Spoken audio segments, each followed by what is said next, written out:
ಗಗನಂ ಭುವನಂ ಒಂದಲ್ಲ ಎರಡು love ಸ್ಟೋರಿಗಳಿರೋಂಥ movie. ನಿಜ ಸಕ್ಕದ ಒಳ್ಳೆ ಫೀಲ್ ಕೊಟ್ಟಂತ ಮೂವಿ.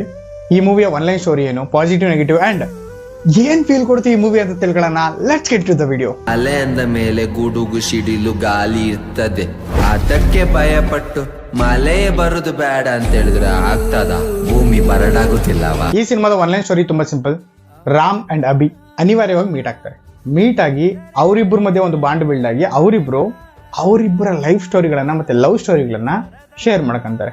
ಶೇರ್ ಮಾಡ್ಕೊಳ್ಳುವಾಗ ಆ ಲವ್ ಸ್ಟೋರಿಗಳಲ್ಲಿ ಇರುವಂತ ಟ್ವಿಸ್ಟ್ ಅಂಡ್ ಟರ್ನ್ಸ್ ಇರ್ಬೋದು, ಅಥವಾ ಅವರ ಲೈಫಲ್ಲಿ ಫೇಸ್ ಮಾಡಿದ ಒಂದಷ್ಟು ಚಾಲೆಂಜಸ್ಗಳನ್ನ ಡೈರೆಕ್ಟ್ರು ತುಂಬಾ ಚೆನ್ನಾಗಿ ತೋರಿಸಿದ್ದಾರೆ. ಇದರಿಂದ ನಮಗೆ ಫೀಲ್ ಆಗುತ್ತೆ, ಹೌದಲ್ವಾ ಇದು ಹಿಂಗಾಗಿದ್ರೆ ಚೆನ್ನಾಗಿರೋದಲ್ವ ಅಥವಾ ಹಿಂಗಿದ್ರೆ ಚೆನ್ನಾಗಿರೋದಲ್ವ ಅಂತ ತುಂಬಾ ಕಾಡುತ್ತೆ ಕೆಲವೊಂದು ವಿಷಯಗಳು. ಅಂಡ್ ಈ ಜರ್ನಿಯಲ್ಲಿ ಅಭಿಯಿಂದ ರಾಮ್ ಒಂದಷ್ಟು ವಿಷಯಗಳನ್ನ ಕಲಿತಾನೆ ಅಂಡ್ ರಾಮ್ ಇಂದ ಅಭಿ ಒಂದಷ್ಟು ವಿಷಯಗಳನ್ನ ಕಲಿತಾನೆ.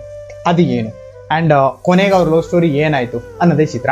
ಈ ಸಿನಿಮಾದ ಪಾಸಿಟಿವ್ಗಳು ತುಂಬಾ ಒಳ್ಳೆ ಆಕ್ಟ್ ಮಾಡಿದ್ದಾರೆ ಪ್ರತಿಯೊಬ್ಬರು ಕೂಡ, ಅಂಡ್ ಒಳ್ಳೆ ರೈಟಿಂಗು, ಒಳ್ಳೆ ಡೈರೆಕ್ಷನ್ ಇರುವಂತ ಚಿತ್ರ. ಅಂಡ್ ಪ್ರಮೋದ್ ಅವರಂತೂ ಸ್ಕ್ರೀನ್ ಅಲ್ಲಿ ಸಕ್ಕತ್ತಾಗಿ ಕಾಣ್ತಾರೆ. ನಿಜವಾಗ್ಲೂ ಕೆಲವೊಂದು ಕಡೆ ಡಿ ಬಾಸ್ನೇ ನೋಡ್ದಂಗೆ ಆಯ್ತದೆ.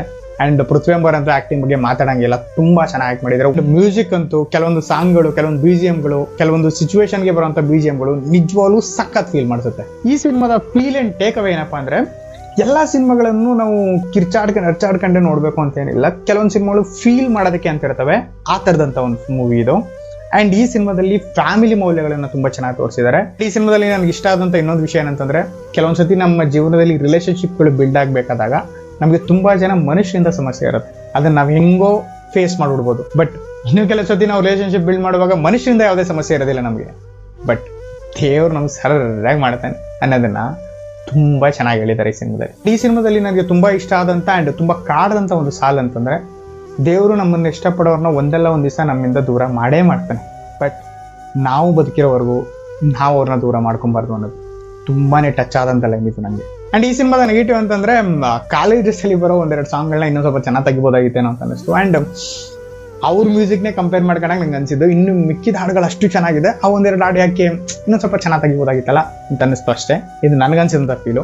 ಓವರ್ ಆಲ್ ಸಿನಿಮಾ ತುಂಬಾ ಚೆನ್ನಾಗಿದೆ, ತುಂಬಾ ಒಳ್ಳೆ ಫೀಲ್ ಕೊಡುವಂತ ಮೂವಿ. ಫ್ಯಾಮಿಲಿ ಎಲ್ಲ ಕೂತ್ಕೊಂಡು ಆರಾಮಾಗಿ ನೋಡ್ಬೋದು ಅಂತ ಮೂವಿ. ನಾವೆಲ್ಲ ಹೆಂಗಪ್ಪ ಅಂತಂದ್ರೆ, OTT ಅಲ್ಲಿ ಇಂಥ ಮೂವಿ ರಿಲೀಸ್ ಆದ್ಮೇಲೆ ನೋಡ್ಬಿಟ್ಟು ಅಯ್ಯಯ್ಯೋ ಇದನ್ನ ಥಿಯೇಟರ್ ನೋಡ್ಬೇಕಾಗಿತ್ತಲ್ಲ, ಮಿಸ್ ಮಾಡ್ಕೊಂಡ್ವಲ್ಲ ಅಂತ ಫೀಲ್ ಮಾಡ್ತೀವಿ. ಸೊ ಆ ಫೀಲ್ ಮಾಡ್ಕೊಳ್ಳೋದು ಬೇಡ, ಇನ್ನು ಥಿಯೇಟರ್ಗಳಲ್ಲಿದೆ, ಹೋಗಿ ನೋಡಿ. ಬಿಕಾಸ್ ನಾವುಗಳು ಒಳ್ಳೊಳ್ಳೆ ಸಿನಿಮಾಗಳಿಗೆ ಸಪೋರ್ಟ್ ಮಾಡ್ಬೇಕು. ಕನ್ನಡದಲ್ಲಿ ಒಳ್ಳೆ ಸಿನಿಮಾಗಳು ಬರ್ತಿಲ್ಲ ಅಂತೀವಿ, ಬಂದಾಗ ನಾವು ನೋಡೋದೇ ಇಲ್ಲ. ಸೊ ಒಳ್ಳೆ ಸಿನಿಮಾ ನೋಡಿ, ಫ್ಯಾಮಿಲಿ ಸಮೇತ ಆರಾಮಾಗಿ ಕೂತ್ಕೊಂಡು ನೋಡೋಂಥ ಸಿನಿಮಾ.